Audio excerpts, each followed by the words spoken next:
Ерболдың оқырмандары, қалдарыңыз қалай? Амансыздар ма? Далада бізде шай болып жатқанда жүргізу сабағында тұрмыз. Тұраққа қою сабағын өтіп жатырық.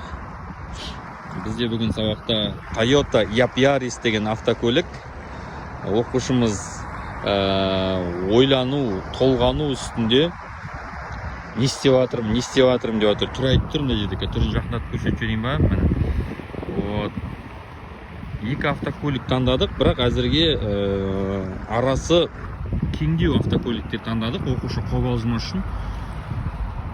Енді үйреніп жатқаннан кейін, сосын мына жерде қар жөндеп тазаламаған соң аздап қарға тұрып қалып жатқан жайымыз бар.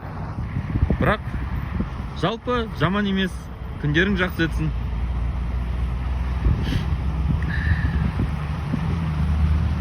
Қазір шығады тексеруге примерно.